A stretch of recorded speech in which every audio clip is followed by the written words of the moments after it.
दिन में दर्जनों कॉर्नर मीटिंग्स और जलसों का यहाँ पर इनेकाद किया जा रहा है। मसाइल का एक बहुत बड़ा कब्रिस्तान है। मुझे ये कहने में बड़ा दुख भी होता है कई दफ़ा कि पीपल्स पार्टी जो है वो सिंध से बाहर नहीं निकल सकी। हमारे सारे ग्रुप ने कि हम पाकिस्तान मुस्लिम लीग नवाज में जाएंगे। तो नाजरीन, 8 फरवरी के इलेक्शंस की गहमा गहमी आप देख रहे हैं। इस वक्त हम झंग के हलका NA 108 में मौजूद हैं। मखदूम फैसल हयात साले साहब का ये हलका है। किस तरह से वोटर्स को यहाँ पर एक्टिवेट और मोबिलाइज किया जा रहा है। दिन में दर्जनों कॉर्नर मीटिंग्स और जलसों का यहाँ पर इनेकाद किया जा रहा है। मखदूम फैसल हयात साले साहब हमारे साथ मौजूद हैं। इनसे कुछ अहम सवाल करते हैं। सर, आपके वक्त का बहुत शुक्रिया। बड़ा मसरूफ़ आपका स्केजुअल है और मीटिंग्स और जलसों का सिलसिला अभी हमने नाजरीन को भी दिखाया। सर, कुछ अहम सवाल जो मुल्क भर में आप के जो पसंद करने वाले हैं। आपकी पीपल्स पार्टी में बड़ी मजबूत पोजीशन थी, मरकज़ी हैसियत आपको हासिल थी, आपके कद के मुताबिक आपको इम्पोर्टेंस भी थी। आपने पीपल्स पार्टी छोड़कर नून लीग क्यों ज्वाइन की? ये फ़ैसला क्यों करना पड़ा सर? बिस्मिल्लाहिर्रहमानिर्रहीम।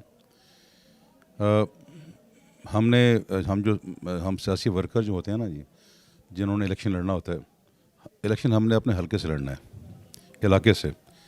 और यहाँ की जो हमें वोट मांगने भी होती है, हमें वोट देते भी हैं अपने अपने इलाके के लोग जो होते हैं।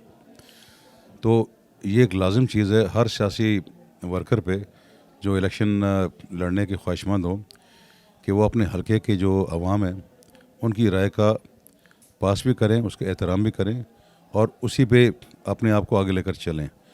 हमारे जो यहाँ पे इलाके के हमारे लोग हैं, मुझे बहुत अरसे से उन्होंने ये कह रहे थे बल्कि, और उनका इसरार था कि आप अपना जो अगला सियासी फ़ैसला है वो ऐसा करें जिससे कि हमारे हलके में जो आपने ख़ुद देखा हलके में एक यहाँ पे मसाइल का एक बहुत बड़ा कब्रिस्तान है, क्योंकि रूरल हलका है। उस हवाले से बेपनाह यहाँ पे हमें डेवलपमेंट चाहिए ताकि लोगों का मेयार ज़िंदगी हम उस लेवल पे लेके आ सकें जहाँ कम से कम पाकिस्तान के दीगर जो अच्छे लेवल के अजला हैं, जो जिस तरह वो लोग ज़िंदगी गुजारते हैं उस लेवल पे कम से कम ये गुजार सकें। तो आगे जो सबकी ये यहाँ पे 100% लोगों की यहाँ ख्वाहिश थी कि मैं पाकिस्तान मुस्लिम लीग नून में शामिल हूँ। पीपल्स पार्टी के साथ मेरा ताल्लुक़ बहुत एक तवील रहा है। मुझे ये कहने में बड़ा दुख भी होता है कई दफ़ा कि पीपल्स पार्टी जो है वो सिंध से बाहर नहीं निकल सकी और उनकी सियासत जो है वो सिंध तक कन्फाइन होकर रह गई है। मैंने बहुत दफ़ा उनसे मेरी बात भी हुई, उनकी लीडरशिप से। मैं सलाह करता था जी आप अपनी हिकमत अमली बनाएं, अपने आप को आप ओवरऑल करें अपनी स्ट्रेटजी को, ताकि पंजाब मेन सूबा है, यहाँ पे अगर आपके पास सीटें होंगी तब आप आगे चल के मरकज़ में हुकूमत बना सकते हैं। माजी में जब भी जो भी हुकूमत बनाती है पार्टी, पंजाब से विन करती है तो हुकूमत उसकी बनती है, जो हकीकत है। लेकिन बदकिस्मती से वो वही सिंध तक महदूद रहे। और फिर मैंने सबसे बड़ा ये भी देखा कि मुझे उनका कोई इंटरेस्ट या कमिटमेंट नज़र नहीं आई पंजाब के साथ जिस तरह होनी चाहिए थी। तो जब ये सूरत देखी तो मैंने फिर लामाला मैंने इलेक्शन तो यहाँ से लड़ना है, यहाँ की आवाम से वोट लेने हैं। तो उनकी ख्वाहिश के मुताबिक मैंने फ़ैसला किया, हमारे सारे ग्रुप ने, कि हम पाकिस्तान मुस्लिम लीग नवाज में जाएंगे। हाल ही में जरदारी साहब ने इंटरव्यू दिया कि जो हमें छोड़कर गए वापस भी आएंगे। आपके मुताबिक कौन कौन से नाम हो सकते हैं? ये तो आप उन्हीं से पूछ सकते हैं, इसका जवाब वो आपको बेहतर दे सकते हैं कि पंजाब में उनको कौन छोड़ के गया है और कौन किसको चाहते हैं वापस आए। बहरहाल वो देखें, एक पुरानी हमारी जमात है जिसके साथ मेरा एक तवील अरसा गुजरा है, तो मैं तो ये कह सकता हूँ जी कि मेरी नेक ख्वाहिशात उनके साथ हैं। अभी आपने कैंपेन में भी कहा कि गुज़श्ता इंतखाबात में धांधली हुई। नून लीग के भी कंसर्न्स हैं कि माजी में जो हुकूमत आई तहरीक इंसाफ की धांधली के नतीजे में आई, लेकिन सर लेवल प्लेइंग फील्ड को लेकर और शफाफ इंतखाबात को लेकर तो आज भी सवालात उठ रहे हैं। एक लीडर पाबंद सलासल है या उनकी सियासी जमात को कैंपेन नहीं करने दी जा रही। इस सारी सिचुएशन पर क्या कॉमेंट करें? पहले तो मैं 2018 के अपने इलेक्शन की बात करूँगा। मैं अपने इलेक्शन से शुरू करूँगा तो उसके बाद बाकी मुल्क के इलेक्शन की हम बात करेंगे। मुझे पिछले इलेक्शन में 1,19,000 के करीब वोट मुझे मिले। 13,000 वोट रिजेक्ट कर दिए गया उसमें से, और मुझे कोई 300-400 वोटों से हरवा दिया गया। बात हराने की नहीं है, मेरा एक राइट था कि आप रिकाउंटिंग होनी चाहिए। मेरे 435 पोलिंग स्टेशनों में से 10 की जब रिकाउंट हुआ तो वो जो 300-400 की लीड थी ना वो और कम होगी, तो अगले 425 पे रिकाउंटिंग होनी थी, जिससे मेरी उस रिजेक्शन ऑफ वोट्स के बावजूद मेरी कामयाबी हो जानी थी। रिटर्निंग अफसर ने एक मेरे ख्याल अपनी तर्ज का एक अनोखा फैसला किया, अपने ही दिए गए ऑर्डर को वापस ले लिया और मुझे इस तरह हरवा दिया गया। वो क्योंकि उसको इमरान खान को सहूलतकारी की ज़रूरत थी, जिस तरह हुकूमत बनी है, जिस तरह उसको इलेक्शन हुआ है, इलेक्शन से पहले जो कुछ हुआ है, अब तो एक क्लियर हिस्टोरिकल फैक्ट्स हैं आपके सामने। दूसरी आपने कहा जी कि लेवल प्लेइंग फील्ड, आप पिछले इलेक्शन में हमें कवर करते ना तो आप देखते हैं हमारे पास लेवल प्लेइंग फील्ड क्या था, किस तरह था। मियाँ नवाज शरीफ साहब जेल में थे, मरीम नवाज जेल में थी, आज इमरान खान जो जेल में है, अच्छा किस केस पे, जो केस में अभी वो बरी भी हो गए हैं। आज जो ये कहते हैं लेवल प्लेइंग फील्ड हमें चाहिए, तो अगर आपने 9 मई के जो मुलजिम हैं, जो मुजरिम हैं, अगर आपने उनको इलेक्शन में हिस्सा लेने का मौका फराहम करना है तो फिर आप मेरे ख्याल में ये कानून वानून इलेक्शन का हम छोड़ दें। हम जब ये अपनी नॉमिनेशन पेपर फाइल करते हैं ना इलेक्शन के लिए, उसमें लिखा होता है जी हमने अपने घर के बिजली के बिल दिए हुए, गैस के बिल दिए हुए, बाकी यूटिलिटी बिल दिए हुए।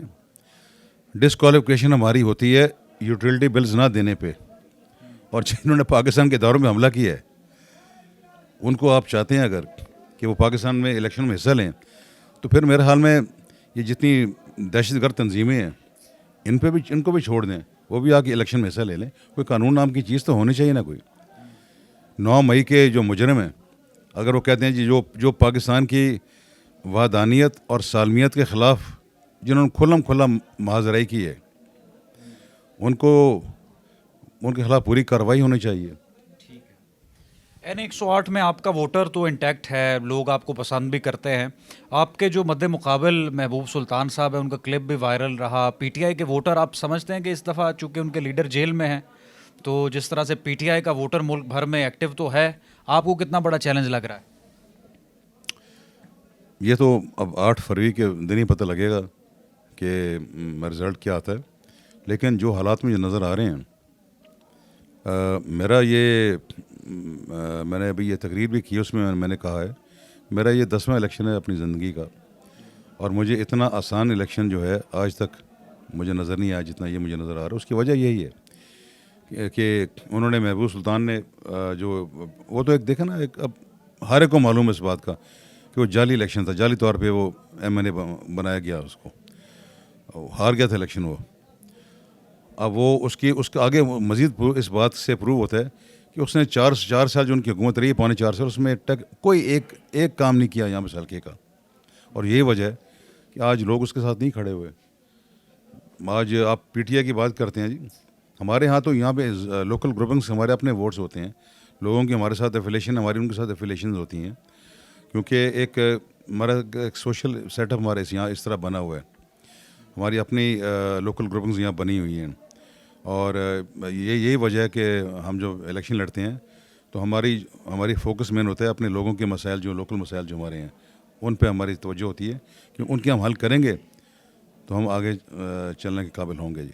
सर, N128 के बुनियादी मसाइल आपने अभी जिक्र किया। N108 में आप सुई गैस फराहम करेंगे, सड़कें बनाएंगे, बुनियादी सर क्या मंशूर है हल्के की आवाम के लिए?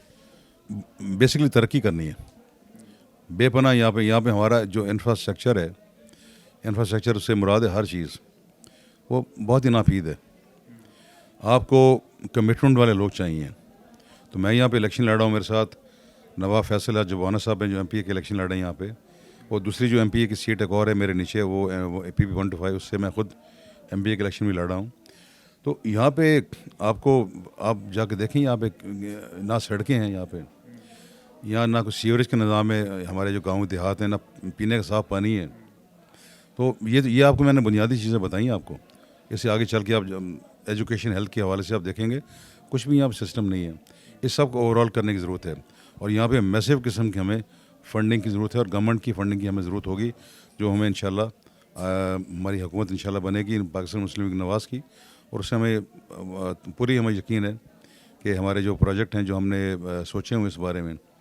और सुई गैस आपने बात की है, सुई गैस तो आजकल हर देहात में, आप बाकी शहरों को देखें, ज़िलों में देखें, हर देहात में सुई गैस लगी हुई है।